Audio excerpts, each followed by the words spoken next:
Hey guys, Michael from the Greek Audio Geek here. Thank you for tuning back in. This is part two of a video interview I did with Ron from New Record Day. If you remember, I'd gone out several weeks ago, visited him and Danny at GR Research.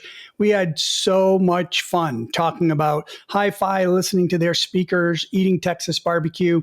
What I ended up doing is talking with Ron further on video, broke it up into several smaller pieces because it ended up being almost an hour or hour plus long, and putting a 1 hour plus video on YouTube typically doesn't work. So stay tuned. This is part two. Please make sure you do subscribe down below. I hope you enjoy.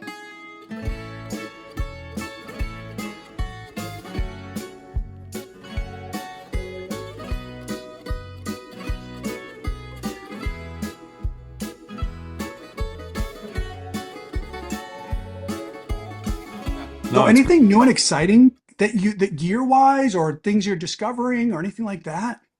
I'm getting ready to transition back into analog, and it's been a while since I've done that. A lot of the system that you heard is all digital based, and I love that stuff, and it's convenient just to go through Qobuz and find new songs. But I've got a couple of different turntables that are pure fidelity turntables, and I've had one for quite some time, and it's a fantastic turntable. It's a Harmony turntable, and they sent me the latest version of it with a different tone arm, and it's got a new speed controller.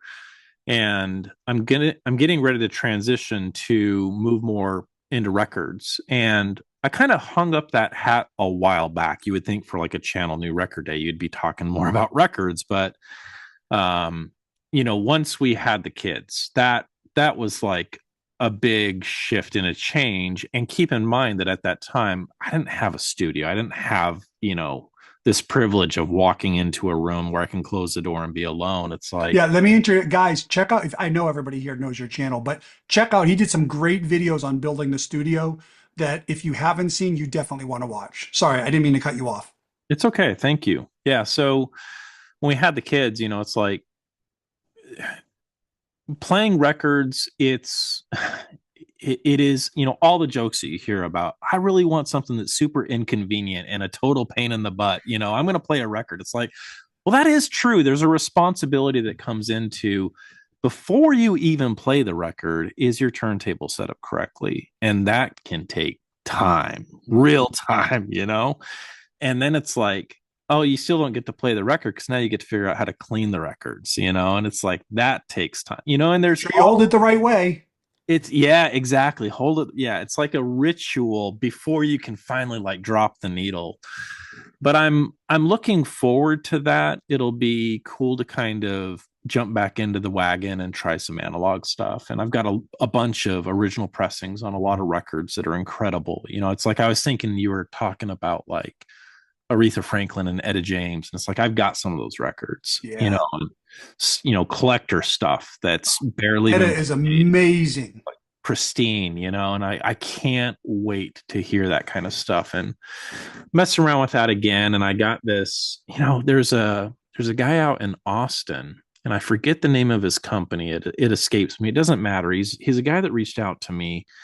He's a dealer for like highfalutin stuff, kind of the stuff that I see you talking about quite a bit. Is really pricey stuff. And he's like, dude, I love your channel. I want to send you a cartridge. Can I send you a cartridge? I'm like, why the hell not? And I've had some pretty expensive cartridges, and my definition, just to define that, is up to $2,000 for me is expensive for a tiny little cartridge. It's for most people. Yeah, for most people. And I get this card in, bro, and I wish I would have Googled it just to like, what did I just agree to do?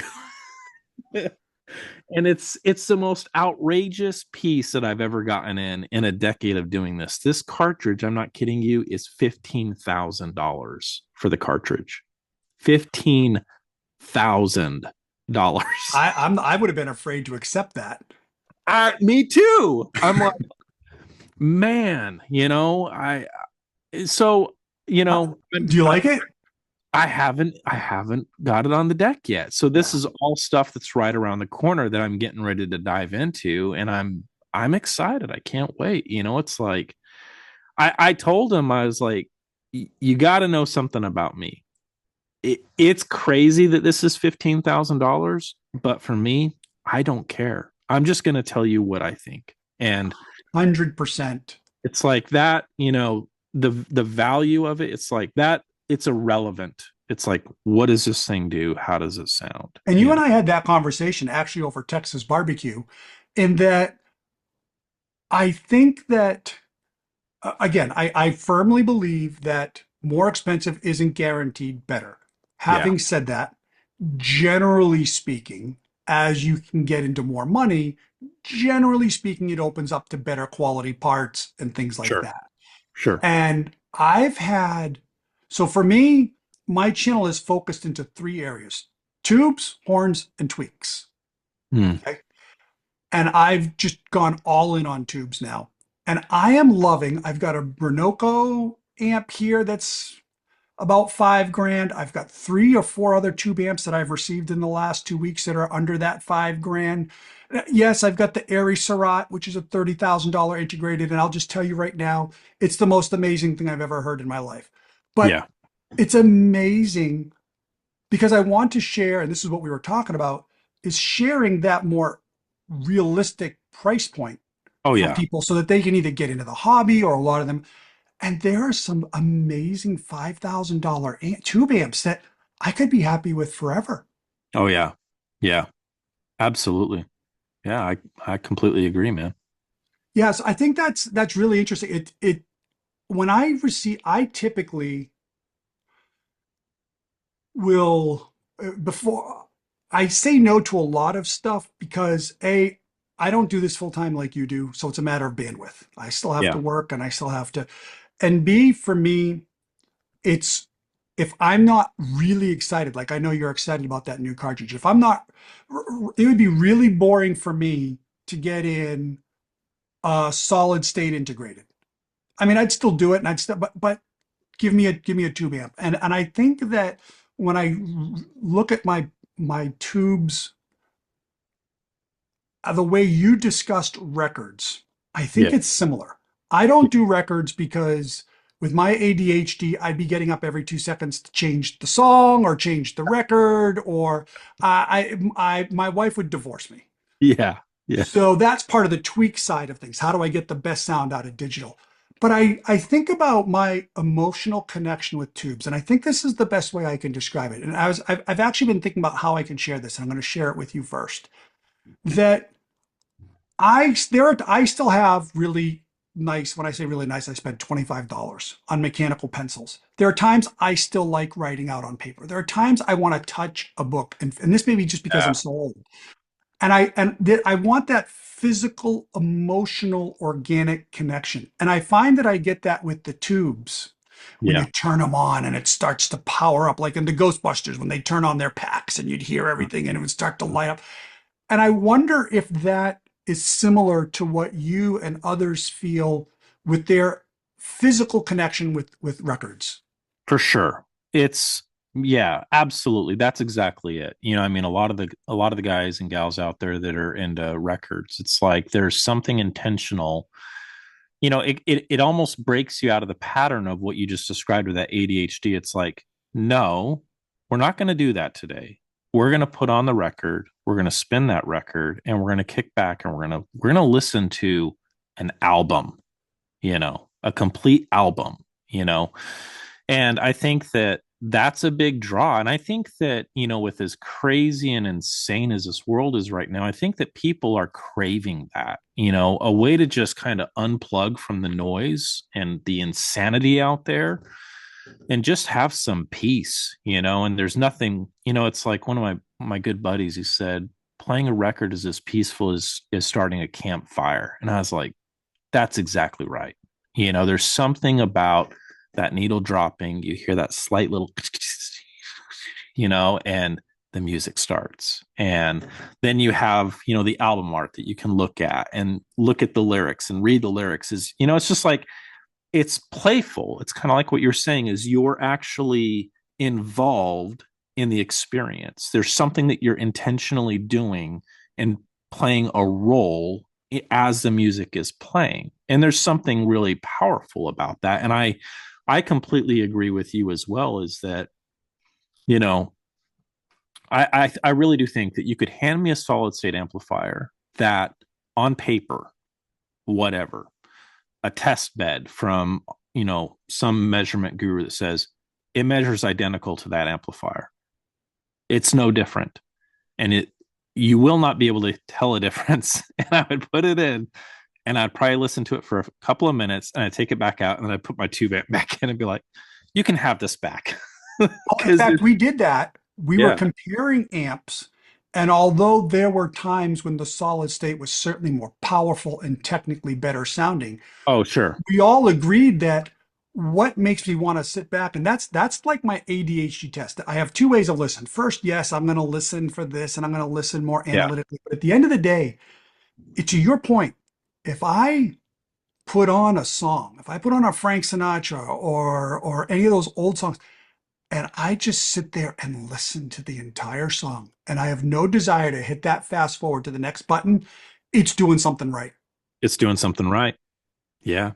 Yeah. I completely agree, man.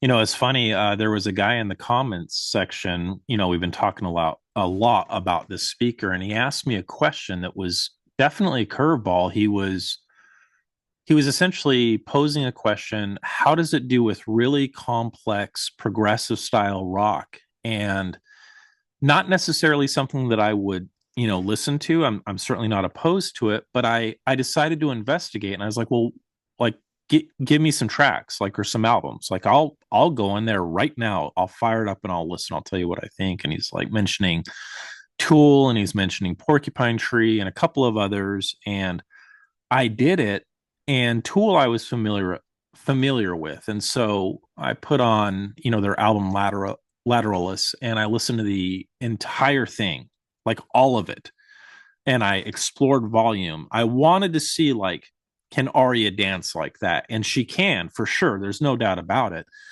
You got to be mindful of volume, and you're not going to get concert levels out of the speaker, but at reasonable levels, it can do it. And it just goes to show that here I was listening to stuff that I normally don't even dabble with or bother with, and I had no desire to change a damn thing. I was like, I'm just going to turn off the lights in the shed and just enjoy this. This is great. It's Yeah, fun. it's funny you say that because I like to when I hate I never want to say I review something when I explore something and share my how it hits me emotionally that I listen to a wide. I shared my playlist with you. You can see there's a very wide variety of music on that. Yeah. And and I'm sure there were a couple of songs where like, what is this guy smoking? But there is actually one song that's not on there, and it's by Nine Inch Nails. I don't typically listen to Nine Inch Nails, and it's their version of Hurt. Yeah. Yeah. And there's one part, and I've listened to that song dozens of times on dozens, and I actually had in a 300, I think it was a 300B amp, and I had it on my Tobians. And at the end, when that guitar kicks in and startles you, it was I was only dealing with 9 watts.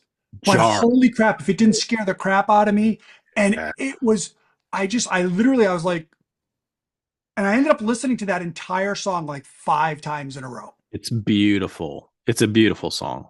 Yeah. It's, I think when it hits you and you know you got it right, that's an awesome feeling.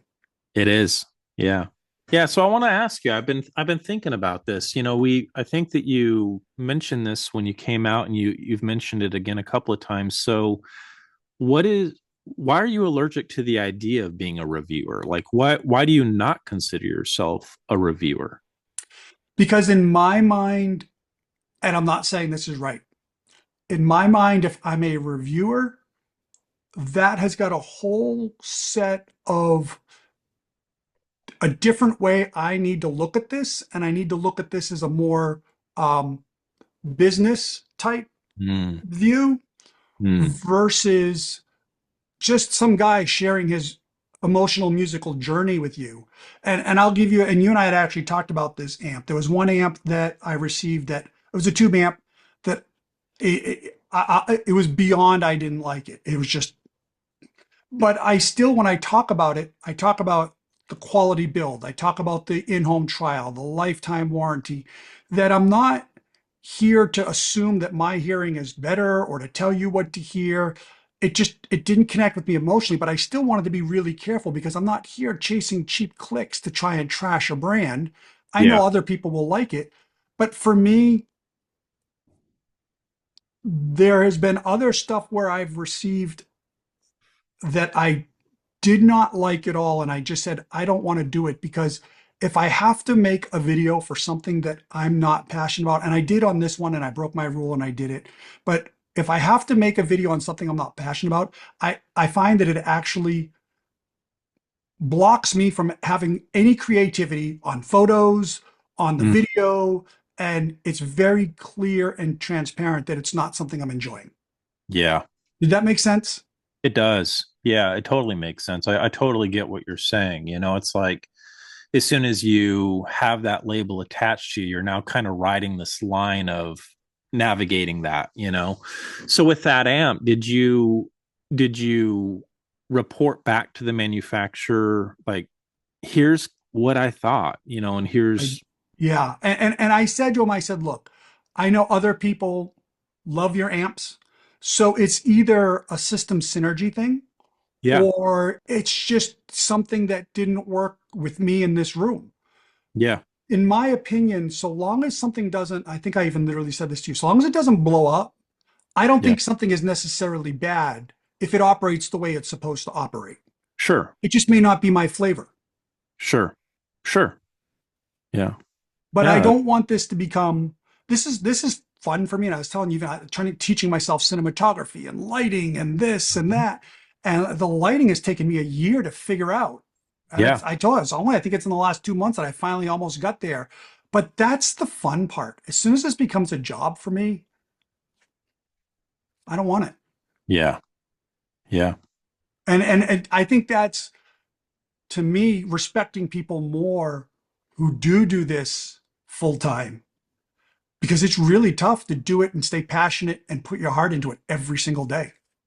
It is. Yeah, absolutely. And there's always I think we talked about this too. It's like I was looking at my analytics earlier and it's like you dropped all these videos and across the board, I think my average is high 97 to 98% of a like to dislike ratio. Mhm. So, you know, anybody looking at that objectively would be like, dude, you've got a great channel. Like you should be completely and totally happy. And I am, but it's that 2 or 3% of the freaking, I don't want to say a real bad word, but man, boy, they can really ruin a good day in a quick hurry with they just slide in that one comment, and it drags on you, and it does. These are roadblocks that eventually you have to start guarding yourself, guarding your heart, guarding your mental capacity, trying to figure out ways of ignoring it. My wife told me early on, and I'm finally after all these years getting it, she's like, you will never succeed at pleasing everybody. So don't try. You will It's still never. easier said than done though, It's because when easy. they don't, Yeah. if I think you and I are the same, that if somebody had a constructive criticism on the Mhm. video, we're good with that. I But love it's it. the people who are, and I truly believe they are miserable people with an unhappy life that just live on social media to try and crap on Yeah. people. I It's think you're those right. personal ones that it's tough to ignore sometimes. Yeah. Yeah, it is. It is. But you're right. And I think there's a lot of different ways of doing this full time, and there's different ways of, everybody has bills to pay. And I understand that. And you can chase the clicks and you can play that game. And I'm not putting my nose up to it, but what I will tell you is having been on the roller coaster of, I'm gonna put out some clickbait thumbnails. I need the views or I need that. It's like you can ride that wave for a little while, but I'm telling you, bro, after a while, like your soul tells you no. And you burn yourself out doing that. It's like, don't do that. Be true to yourself. Like, talk about things that you're really passionate about. Don't worry about the damn clicks. Just focus, and even you mentioned this earlier, and I do appreciate it. When I started the, the Shed series, that was a point where I was like, I have a pretty good understanding of room acoustics. I have a decent, more than the average bear. I have an understanding. I have a table saw. I know how to build these, bass traps. I know how to do all this stuff. I know how to hang up these diffusers. I know how to do all this stuff. And I was like, I could either sit in front of a camera and I could talk about it, or I can do what I know I need to do, which is take everything out of this room and start from scratch. Like that took days. I mean, you saw my room. It's like all of this stuff had to be pulled out. But I was like, you know what? They're going to see a very passionate Ron Burnett in this. And it goes to show that throughout that series, there is not, and there were comments in there that were digs and this and that. They don't bother me at all. Now, isn't that interesting? It's interesting because I don't care. It's like I was passionate as I could possibly be in that, and I don't care. But when you start drifting and dabbling in chasing after the clicks, or I'm going to talk about this, stupid little cheesy, amplifier, and you can get it on my Amazon links, and please buy it, buy. You keep doing that over and over again. I'm telling you from experience, man, that's when the mental games start happening. That's when the comments start bothering, because you're not even doing what you're passionate about in the first place. Like, be true to yourself and stay focused, and you'll be fine. Yeah, You I know? think there's a lot of truth to that. Like I even mentioned to you, so for me, I have found that my YouTube channel and then there's my Facebook, and they're Yeah. similar but different. I actually enjoy my face, and I just got my stats, and I say this because I was telling you it's taken me 2 years to figure out the right content mix. Yeah. And I just checked my stats today for the previous 28 days on Facebook, and I'm now at 3.48 million views a month. That's And great. what I'm saying is that I enjoy the Facebook page more because I'm actually talking with people where they're asking me questions. We're engaging. I had a couple of people this past week. They're like, "Hey, this is the DIY tube amp we just made. What do you think?" And I love that connection with them more. Whereas I feel as though, although I enjoy the YouTube, and I just dropped a video, it's a 40-second crappy music video of the Bernoco tube amp I just did. And people may say, "Oh, what's the point of it?" Because I was just feeling creative and I had fun and I did it. Yeah. And I don't care if anybody watches it or not. Yeah. And so I think, to your point, you need to find how you derive and extract that enjoyment, Yeah.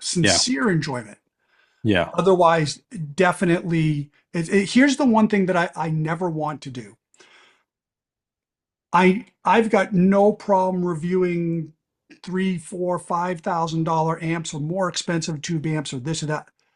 I am passionate though about the boutique brands, and I Hmm. never want to be that guy. And I'm not saying anything negative about it, but the last thing this world needs is another review on a $699 Ever Solo. That's the Yeah. last thing YouTube needs, and Yeah. that will never interest me. Yeah. Yeah. I totally get it, man. I And understand. by the way, I could get 10x the views. I don't Yeah. care. Oh yeah. That's you just hit the, yeah, that's exactly what I'm saying is you could do that and you could move in that direction and you would get way more views because it's just such a hot item or this and that. But there would be something that would happen in you where you're just like, what the hell am I doing?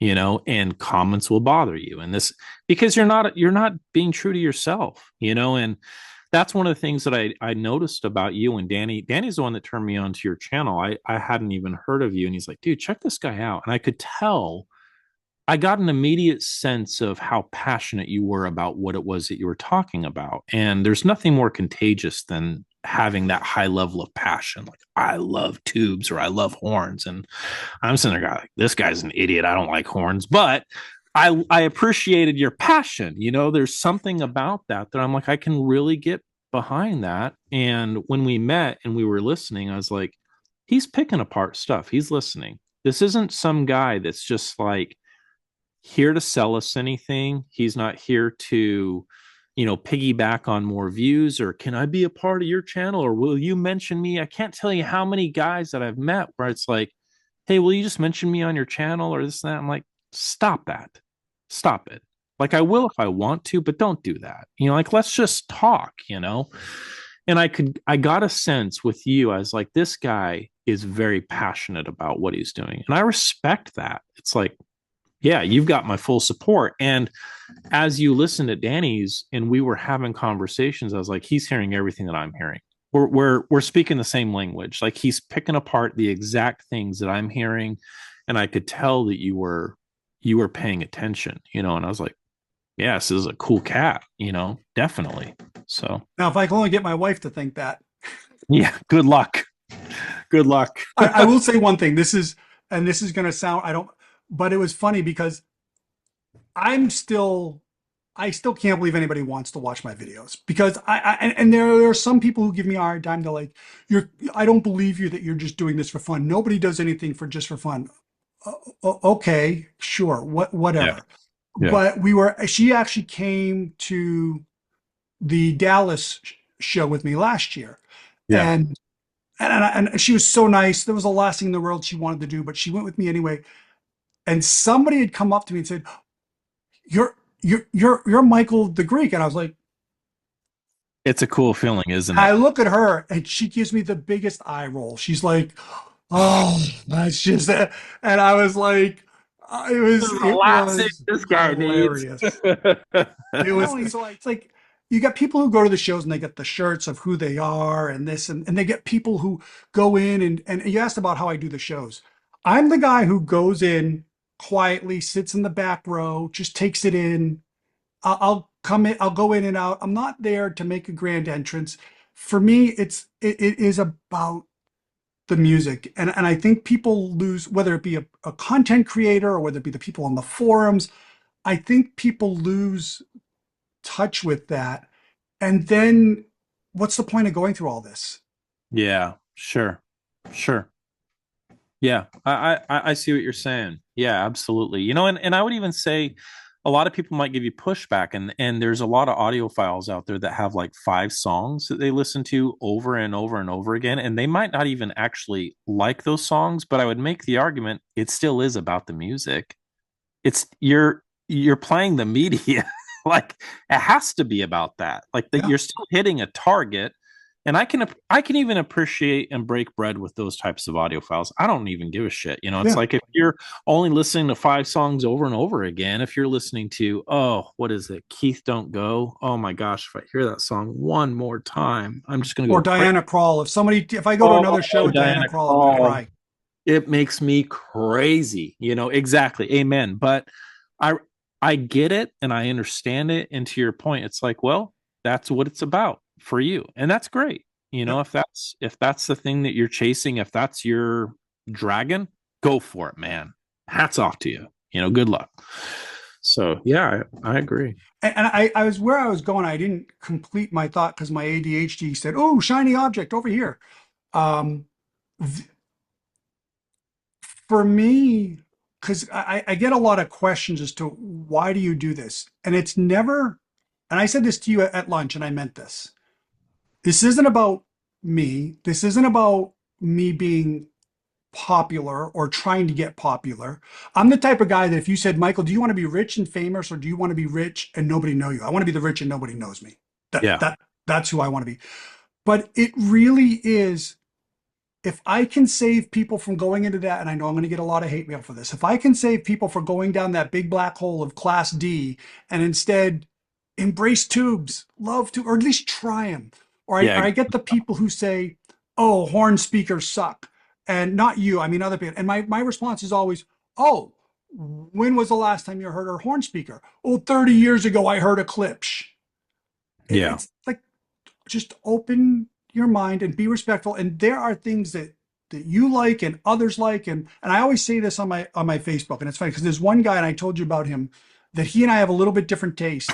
And he'll chime in and he'll be like, I like X, Y, and Z. And I'll say to him, I'll say, yes, I know, I respect that. I totally respect your opinion. I just like A, B, and C better. And he'll come back and he'll be like, that's why we come here, is because you can be respectful of other people that you disagree with.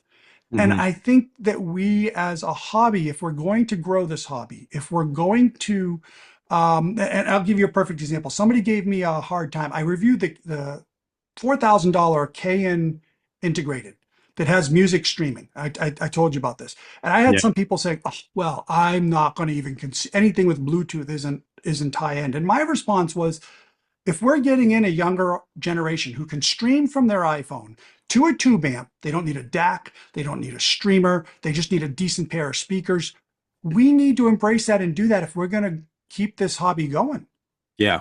Yeah. Yeah. A lot of those folks can't see the forest or the trees. It's like you're exactly right. And I remember talking about that. And, you know, Danny's kind of one of those guys where you're like, what did you do? You put a streamer and a tube amp? Like, what's wrong with you? I'm sure that he would be, raise an eyebrow, but I agree with you. And I think that you are completely right that, if there's ever a chance of keeping stuff like that alive, you have to you have to build that bridge. Well, how are you going to do that? Well, you do exactly what Kayan did. That's the way you do it. Like, what are you going to tell them? Oh, well, I mean, you can hook up a separate, item to it, use an RCA jack. Well, you need certain RCA cables because some RCA cables sound a little bit different than others. And you're going to, they'll be like, what are you talking about? Like they've already lost interest. Yeah. So you're right. I think that products like that are fine, and I think they're necessary, especially if we are gonna build that bridge and And then keep we can move them up into the higher end stuff. totally. Yeah, totally. I mean, look, Absolutely. if I won the lottery today, I already know what I would go buy. There is a 6 chassis. It's 4 feet tall. Each chassis is a triple stack. There's 2 chassis, monoblock, Airy Surratt, $200,000 and only 60 watts. Single. To me, that is nirvana. Yeah, the But if pinnacle. if Yeah. I compare everything to that, if I think there can be nothing except for that, then what am I doing even trying to engage people? Yeah. Yeah. Yeah, you're right. So, well, this has been awesome. I love chatting with you guys. You guys are welcome to come anytime, or even if you come by for the Dallas show, Yeah. I would love you guys to be here. Yeah. And I hope we can do this more often because I meant it. I really do consider you guys. I was so excited that we heard the same way, that we were speaking the same language. And Totally. to your point, I don't want to say I was nervous, but I was curious when I drove out there. What was I going to get with you guys? Yeah. Because if you were the hard charging type of this is right, everything else is wrong, you Yeah. need to, then that wasn't going to be enjoyable for me. But if it was all about 3 guys sitting back, talking music, what do we Yeah. like, what do we don't like, and just having good, honest fun, that to me is everything. I agree. Yeah. Yeah. I couldn't have said it any better than that. And it was cool for me to have you experience like an open baffle loudspeaker, a proper open baffle loudspeaker, listen to those giant extremes, and it's always neat, and to your point, like when we come out, I'll be able to hear some highfalutin horn speakers and give it a go, and I was giving you crap. It's not that I don't appreciate or Oh, I like. knew what you meant.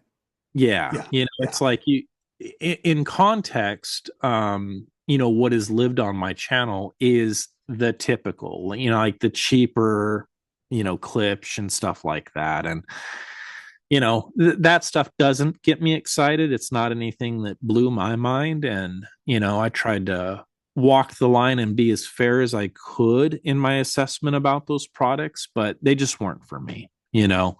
But it'd be cool to hear a lot of the stuff that you've experienced and see what that's like. It'd be yeah. fun. I think I'm going to go on a limb, and actually, it's not even that far of a limb because I feel we do have similar tastes.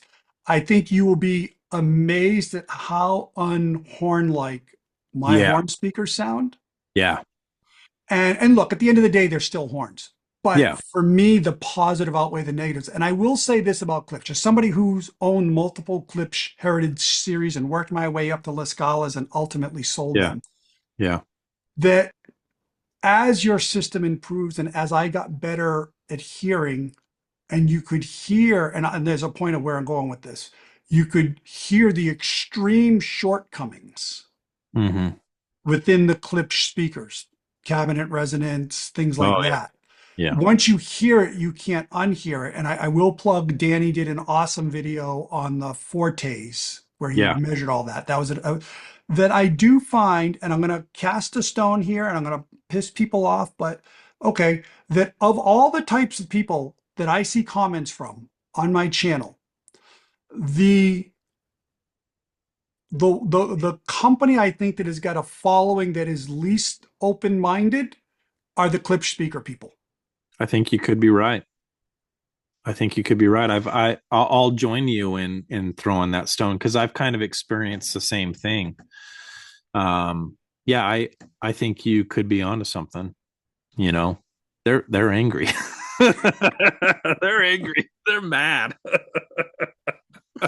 I, hey, I just, it is what it is with them. I just find after a while you have to laugh at it because after a while it's the same comments from different people over and over. And it's like they all joined the same cult. That they Yeah. all got the cult manual Yeah. of this is what we're going to say because this is all we can, this is all we know, this is all we say. Yeah. Yeah. And to be fair, it's like if we're talking specifically about resonance, there are many speakers out there, a lot of British speakers. Harbeth comes to mind, but a lot of different speakers that are harnessing a vibration of a panel to Mhm. give off something that guy or that gal might love, and I'm fine with that. And I've walked that line very carefully. Like I had we all know Jay Lee. He has a YouTube channel and he came out with those CSS audio Typhons, and these are these tower speakers that he helped develop. And I got those speakers in, and at the time that I was investigating, I knew that there had to be a stop point where I was like, I need to actually talk to Jay. And I try not to do that. I'm not the type of reviewer where I need any kind of hand holding. I don't like to talk to the manufacturer, to be honest with you. I'd Yeah, rather I agree. figure it out. And that's that. And with that particular speaker, I immediately heard something that I was like, okay, I got to talk to him because I got to figure out first and foremost, was this intentional? Because if it was intentional, then guess what we get to do? We get to have a civil, calm conversation about Hmm. this. And as soon as we got on the line and we started talking, I was like, I'm hearing some resonance in the speaker, quite a bit of resonance. And he's like, okay, good. Like, where are you hearing it? And I explain where I'm hearing it. And it turns out that he intentionally voiced it to where there's a little bit of a resonance around, he claims around 120 hertz. So that's going to be lower mid range. It's going to give this chestiness to Very it. chesty. Yeah. And And lack of, in my opinion, lack of clearness. yeah, sure, it could lead to that. And the thing that I expressed in my review, and this was not something that I'm acting like I knew. I didn't know this, but it was when I was investigating a speaker long before that, and I was talking to Andrew Jones. Now, Andrew Jones knows exactly what he's talking about, and we were talking about resonances within a loudspeaker and what happens. And he said something that was very profound, and it has stood with me all these years, and that is, you can't pick your resonance and then leave it at that, because what happens in this is if you have 120 hertz, at the next octave down, you're going to have another one, and then you're Yep. going to have another one, and then you're going to have another one. And so, you're going to have all of these different resonances that are waking up within that loudspeaker. And with those Typhons, it's a lot, man. It's not just 120, but also I'm hearing it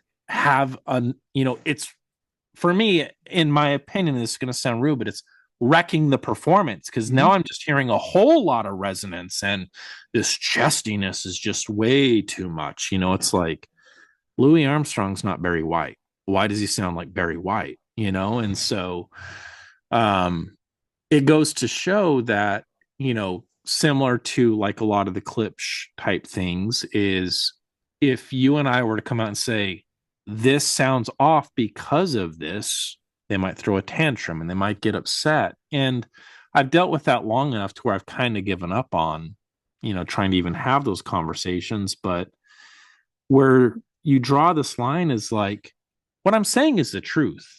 Like, can you not accept it as, well, that is true? And I'm not saying, and I'm not trying to tell you whether or not you should or shouldn't like that.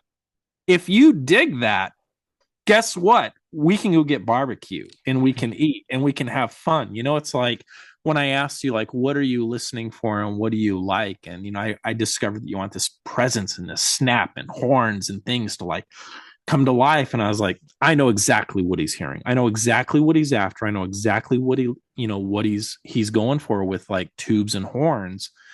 It meant so much to me. And at the same time, is that might not be my dragon, but I respected yours. And it's like, well, now we can have a conversation. And it can be disarming. It's not about whose is better or this and that. It's like, well, that's what you like. And it seems to me like with a lot of these Klipsch guys, it's almost as if they want to pretend that their damn speaker's perfect no matter what in every possible way. And as soon as you give any kind of criticism, and that's the thing.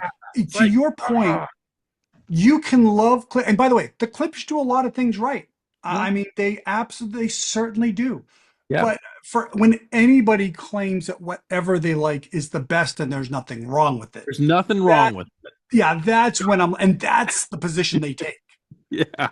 It's interesting. There's on one of the forums, somebody had started and the way he started it was he was a distributor who used to own a store and had just a terrible reputation for how he would treat customers.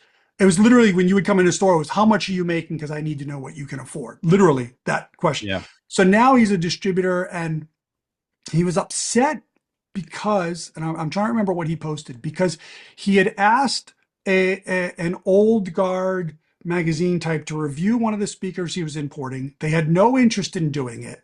And then when they did finally get somebody who was willing to review it, he quizzed that reviewer and felt as though the reviewer wasn't smart enough to have his speakers. And so he was coming across, I think, we need to come up with this is literally what he said, a standard vocabulary that every reviewer uses. They all need to have an engineering degree. Oh, they wow. all need to have a classical, they must go to classical music. And it was just this list. And if you don't meet any of that, you're not allowed to have an opinion. Yeah. And I remember, and I didn't touch that thread with a 10-foot pole, but I was like, again, it goes back to I don't care what your qualifications are. If you can hear and we talk the same language, that's awesome. Yeah, absolutely. And again, it goes back to, isn't it about the music? Yeah, it's supposed to be. So, well, this has been so much fun. Thank you. I hope we do it more often. And again, I'm so glad you guys reached out, and I definitely want to get back out there again. And when you come to Dallas, I got some good barbecue here. Awesome. Perfect. All right. Thanks. See you in the next one. Guys, I'm the Greek Audio Geek, and I approve of this message. Opa!